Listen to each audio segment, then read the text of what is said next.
karena ini ada apa kaitannya kitab Ithaf ini. Yang mensarah kitab Ihya itu Imam Murtado Az-Zabidi namanya. Ini ngajinya kepada Ba'alawi. Jadi kalau Imaduddin berkata saya menolak Ba'alawi itu sebagai keluarga Nabi, persilakan Imam Kiai Imaduddin, itu pendapat Anda.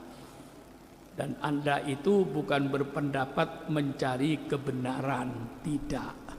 Buktinya Kiai Imad ngomong, walaupun ulama sedunia mengakui Ba'alwi sebagai keturunan Nabi, saya tetap menolak. Nah itu berarti sudah tidak ilmiah lagi, Kiai. Sudah nafsu. Kalau ilmiah contohnya Imam Syafi'i. Kata Imam Syafi'i, ini madhab saya, madhab yang benar. Tapi kalau Anda mendapatkan hadis yang sahih, buang pendapat saya, ikuti hadis yang sahih. Ini Imam Syafi'i. Kiai Imad tidak. Biar kiai sedunia menyatakan Ba'alawi ini keluarga Nabi, saya tetap menolak. Itu sudah tidak ilmiah lagi. Itu berarti benci. Saya jawab dengan tidak usah konfrontasi. Saya menghormati Kiai Imaduddin di dalam membersihkan nasab Nabi dari pemalsu-pemalsu. Saya percaya kepada Kiai Imaduddin, tapi saya lebih percaya kepada Imam Nawawi Banten. Beliau di Mekah berguru kepada Ba'alawi. Saya percaya kepada Kiai Imaduddin, tapi saya lebih percaya kepada Imam Zabidi. Yang ini kitabnya Imam Zabidi, 8 kitab kayak begini yang mensarah kitab Ihya Ulumuddin. Nah, karena ada kaitannya. Dan Imam Murtado Az-Zabidi ini gurunya Ba'alwi. Saya percaya kepada Kiai Imaduddin, tetapi saya lebih percaya sama Kiai Hasyim Asy'ari, sama Kiai Hulil Bangkalan. Saya lebih percaya sama Syekh Yasin Padang. Saya lebih percaya kepada Syekh Khotib Al-Minangkabawi yang dia di Mekah sebagai ulama internasional. Saya lebih percaya pada Kiai Muhammad Mahfud Tarmisi, Termas, Pacitan, yang dia berada di Mekah bertahun-tahun, berguru juga kepada Ba'alawi. Saya lebih percaya kepada Sayyid Muhammad Maliki di Mekah. Dia ulama internasional. Siapa yang tidak kenal dengan Sayyid Muhammad Al-Maliki di Mekah? Dia berguru kepada Ba'alawi. Saya lebih percaya kepada Imam Mesir Ali Jum'ah yang sekarang menjadi mufti Mesir. Dia mengakui kalau Ba'alawi ini adalah keluarga Nabi. Saya lebih percaya kepada Imam Ibnu Hajar Al-Haytami, seorang ulama fikih yang dia juga berguru kepada Ba'alawi. Dari Ba'alawi itu banyak aulia illahnya, banyak ulama-ulamanya.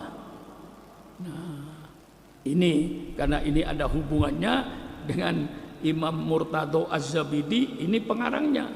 8 kitab kayak begini ini. Ini 1 jilidnya. 8 jilid kayak begini tebalnya. Ini bergurunya kepada Ba'alawi.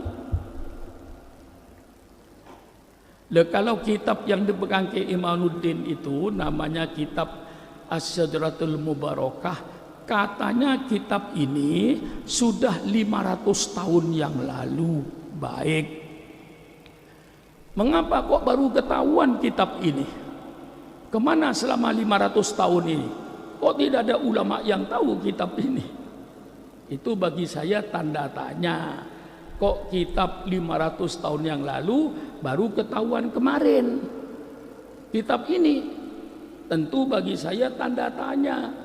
Dan setelah kitab ini diketahui di Irak, lalu ditahqiq oleh Imam Mahdi Ar-Raji'i, orang Syiah tapi ahli nasab. Dia katakan, saya tetap percaya kepada Ba'alwi kalau itu sejarah Nabi. Jadi istilah Ba'alwi ini supaya saudara tahu, Ba'alwi ini diambil dari kata-kata alwi. Alwi ini anaknya Ubaidillah, gitulah. Lalu turunan ke bawah dianggap Ba'alawi, Bani Ba'alawi, yang masuk ke Indonesia, ke seluruh dunia. Jadi Ba'alawi itu bukan di Indonesia saja. Nah, Kiai Imad hanya percaya kepada kitab yang sezaman. Kitab yang tidak sezaman dia tidak percaya, walaupun di sini dia menyebutkan adanya Ubaidillah. Kiai Imaduddin berkata Ubaidillah itu tidak ada. Jadi Sayyid Ahmad tidak punya anak bernama Ubaidillah. Sedangkan Ba'alawi ini dari Habib Alwi mengaku saya anaknya Ubaidillah. Ubaidillah anaknya Ahmad, Ahmad anaknya Isa, Isa anaknya Muhammad, Muhammad anaknya Ali, Ali anaknya Ja'far Shadiq, Ja'far Shadiq anaknya Muhammad Bakir, Muhammad Bakir anaknya Zainal Abidin, Zainal Abidin anaknya Sayyidina Husain, Sayyidina Husain anaknya Sayyidina Ali dan Sayyidina Fatimah.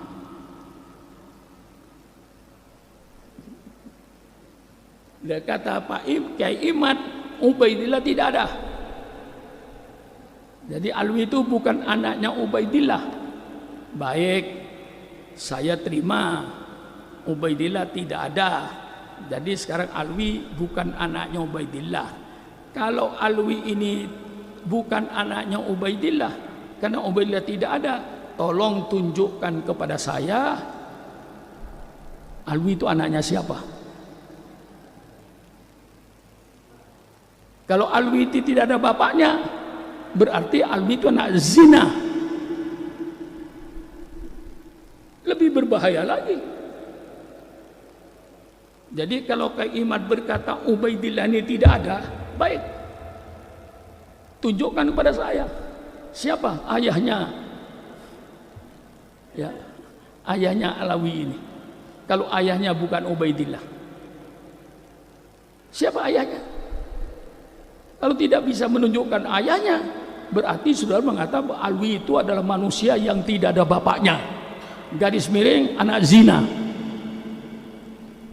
Ayo, kita jangan emosi, kita uraikan. Masa walaupun ulama sedunia mengakui bahwa Alwi ini turunan Rasul, saya tetap menolak. Ya sudah, Mufti Mesir mengakui. Syekh Ramadan Al-Buti itu seorang ulama besar di Syria. Dia menyatakan bahwa Ba'alwi itu keluarga Nabi. Lalu Kiai Imad bertahan, tidak ada ketetapan dari seorang ulama pun di dunia yang menetapkan. Memang tidak ada yang menetapkan, tidak usah ditetapkan, sudah nyata. Saya tanya sama kiai-kiai ini, ada orang di dunia yang memberikan ketentuan, keputusan bahwa matahari itu panas? Tolong tunjukkan sama saya. Saya memutuskan kalau matahari itu panas, goblok. Matahari sudah tidak pakai keputusan panasnya itu. Mengapa? Az-Zuhroh sudah dikenal. Seluruh pojok bumi tahu kalau matahari itu panas, tidak pakai SK. Kiai Hamid minta SK-nya. Mana SK-nya? Dari ulama, baik Kiai Hasyim Asy'ari. Tidak ada yang bikin SK, surat keputusan bahwa Ba'alwi adalah keturunan Nabi. Tidak ada yang memberikan SK itu. Laki Imat minta SK-nya, yang nggak ada. Mengapa tidak ada? Sudah jelas matahari itu panas. Perlu di SK-kan. Surat keputusan Kiai Haji Syukron Makmun mengingat, menimbang, memutuskan bahwa matahari itu panas. Syukron Makmun goblok. Mari kita bicara fakta lah. Kalau sudah para ulama yang tokoh-tokoh besar tuh ngajinya sama Ba'alwi, termasuk saya itu ngaji kepada Habib Ali bin Husain Al-Attas. 2 tahun saya ngaji kitab Bukhari. Alim, tiap saya bertanya apapun saja dijawab. Ngaji saya 2 tahun kepada beliau sampai meninggal. Itu Ba'alawi. Maka saya katakan secara hukum Islam, siapapun yang datang ke rumah saya, hidungnya mancung atau tidak mancung, selama dia ngaku keluarga Nabi, saya hormati. Umpama dia bohong, bukan keluarga Nabi, ngaku keluarga Nabi, bukan urusan saya. Urusan dia nanti dengan Allah. Dia tahu minal kabairi ayun sabar rajulu ila wali abihi. Termasuk dosa besar orang yang mengaku bapak kepada yang bukan bapaknya. Kalau Habib Alawi mengaku ayahnya Ubaidillah yang bukan ayahnya, ini dosa besar, api neraka. Man kadzdzaba alayya muta'ammidan falyatabawa maq'adahu minan nar. Barang siapa yang mendustakan saya, bukan keturunan saya, ngaku keturunan saya, disiapkan api neraka. Masa ulama-ulama Ba'alawi yang aulia min waliyun man tidak mengerti hadis ini? Dia akan berbohong. Bukan turunan Nabi, ngaku turunan Nabi, mustahil. Mereka banyak para aulianya, mereka banyak para ulamanya. Kitab Sulmut Taufik yang kai baca itu habaib, Nasaiduddin ya habaib, Rotib Haddad habaib, Rotibul Attos habaib. Marilah jangan bikin pecah belah. Ya. Kita ini sudah dipecah belah dulu NU Muhammadiyah tahun 50-an, 55. NU dengan Muhammad itu kayak kucing dengan anjing, saling hantam menghantam.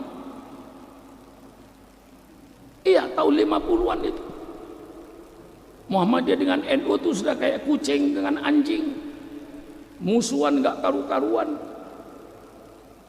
Kita cari benang merahnya. Setelah ketemu benang merahnya bahwa Muhammadiyah dengan NU ini tidak ada perbedaan prinsip, hanya perbedaan furu. Muhammadiyah subuh tidak baca kunut, Syukron Makmun baca kunut. Yang sholat subuh tidak baca kunut masuk surga. Orang yang sholat subuh kayak Syukron Makmun baca kunut, insya Allah pahalanya lebih besar. Kedua-duanya masuk surga. Yang masuk neraka yang tidak sholat subuh. Mari kalau bicara dengan saya terbuka, belak-belakan. Muhammadiyah sembahyang tarawih 8 rakaat, insya Allah masuk surga. Syukron Makmun mengikuti riwayat tarawih dari Sayyidina Umar, tarawih 23 rakaat, yang 8 rakaat masuk surga. Yang 20 rakaat insya Allah pahalanya lebih gede. Kedua-duanya masuk surga. Yang tidak tarawih pun masuk surga. Karena tarawih hukumnya sunnah. Mengapa Anda ribut?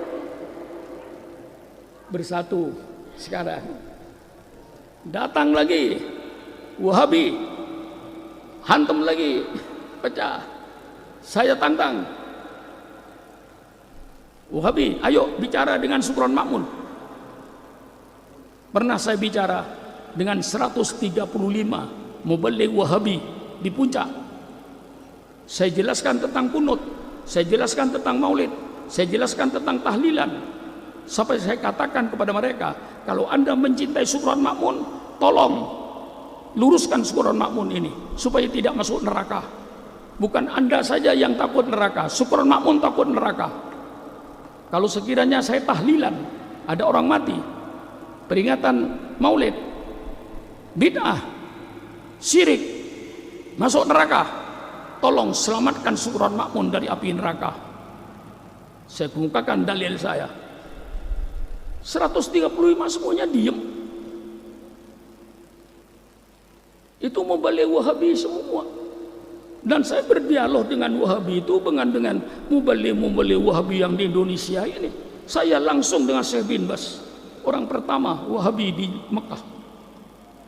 Saya temui di rumahnya, berdialog dengan saya. Ketahuilah benang merahnya. Selesai. Datang Syiah, gempur lagi Islam supaya hancur, bikin pecah belah. Syiah kita atasi. Kalau akidahnya tidak sama dengan kita, selesai, mulai redup. Datanglah yang benci habaib untuk dipecah lagi. Dan saudara jangan khawatir, ini habis nanti masih ada lagi untuk memecah kita ini. Orang yang akan memecah Islam tidak akan berhenti sampai hari kiamat. Tapi alhamdulillah, Subron Makmun masih membaca langkah-langkah mereka itu. Ngambil satu hadis saja, ya, hanya untuk tabarukan saja.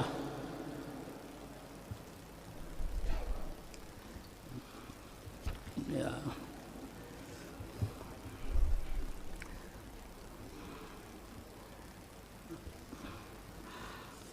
Qala sallallahu alaihi wasallam, innal alima la yu'adzabu adzaban yutifu bihi ahlun nar istiqdaman li shiddati adabihi arada bihi al-alim al-fajir. Wa qala Usama bin Zaid sami'tu Rasulullah sallallahu alaihi wasallam yaqul ya'ti bil alim yaumal qiyamah fayulqa finnar fatandaliku aktabuhu fayaduru biha kama yadurul himar firruha fayutifu bihi ahlun nar fayaqulun ma laka fayaqul kuntu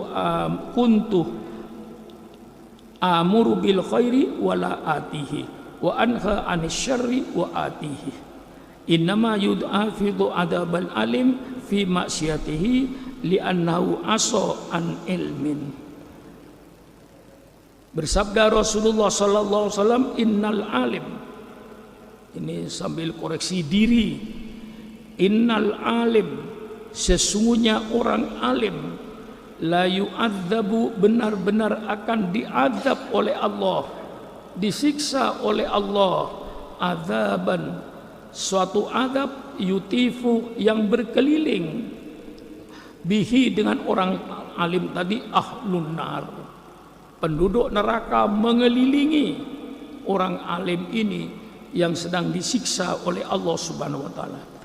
Istiqdoman, membesarkan, li syiddati adabi, karena dahsyatnya adab Allah terhadap orang alim. Naudzubillah min dalik. Nanti orang alim akan diazab oleh Allah dengan adab yang pedih.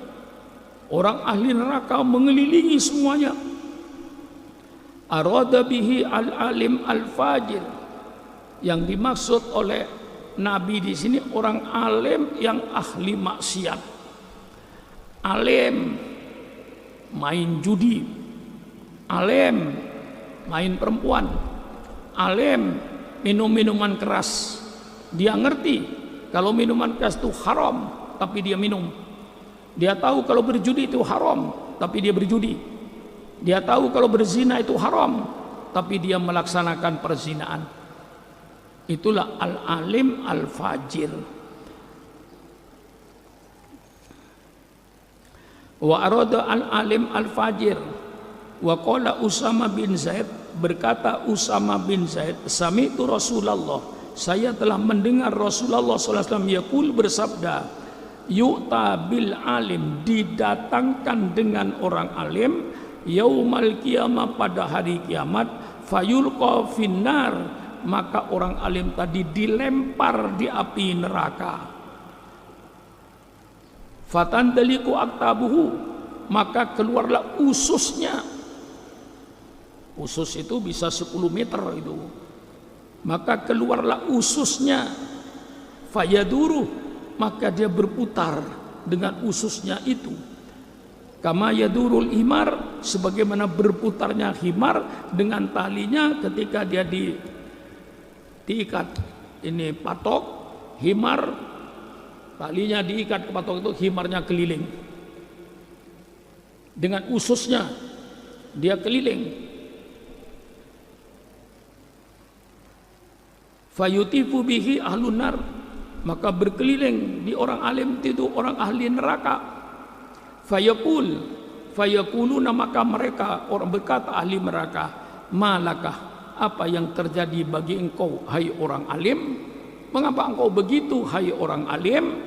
Fayaqulu, maka berkata orang alim tadi, kuntu amuru bil khairi, saya ketika di dunia selalu menyuruh orang berbuat baik,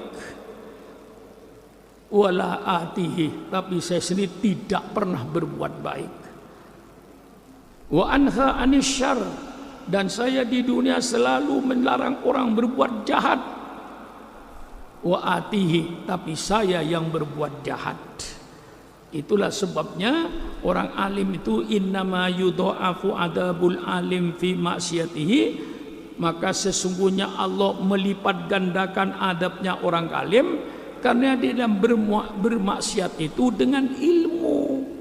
Lain orang bodoh. Orang bodoh bermaksiat, orang alim bermaksiat, orang bodoh bermaksiat karena tidak tahu.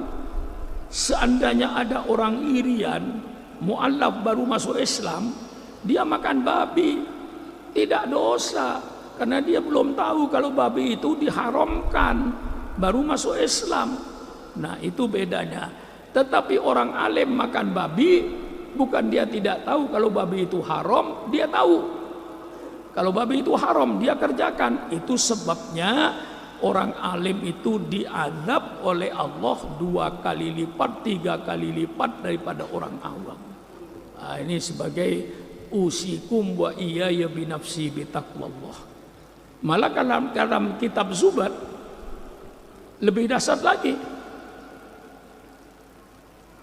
bahwa orang alim nanti, orang alim akan diazab oleh Allah, fa'alimun bi ilmihi lam ya'malan mu'adzabun min qabli ubadil wathan. Orang alim yang dengan ilmunya tidak mengamalkan, maka dia nanti di akhirat akan diazab oleh Allah sebelum penyembah berhala diazab, kiainya diazab duluan. Na'udzubillah min dzalik. Saya membaca ini usikum wa iyayah untuk mengingatkan diri saya sendiri, maka saya baca ayat-ayat hadis-hadis yang serem untuk mengingatkan diri saya sendiri. Inilah keadaannya sebagai tabarukan. Ini kitab Ihya, kebetulan kitab Ihya ini sarahnya yang saya baca. Sarahnya ini 8 kitab kayak begini. Yang nyusun namanya Imam Murtado Az-Zabidi. Imam Murtado Az-Zabidi itu ngajinya kepada Ba'alawi. Bagaimana saya tidak percaya?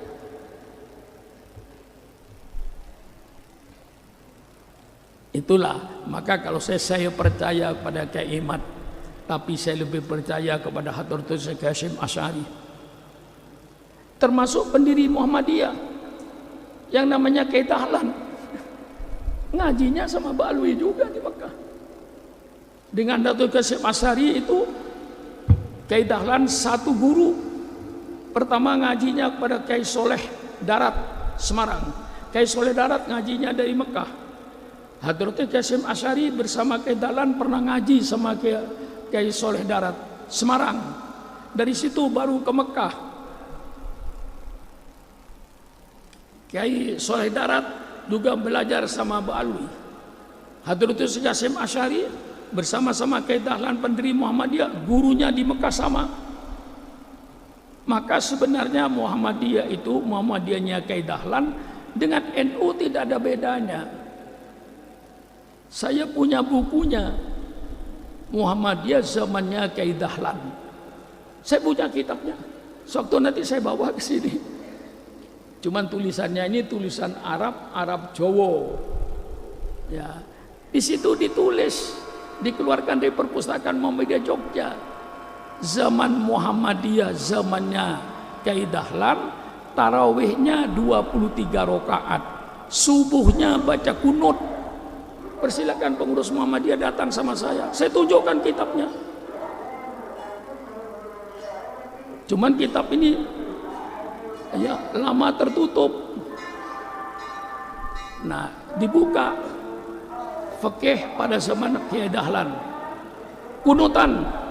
Persilakan Muhammadiyah yang tidak terima datang sama saya tunjukkan kitabnya.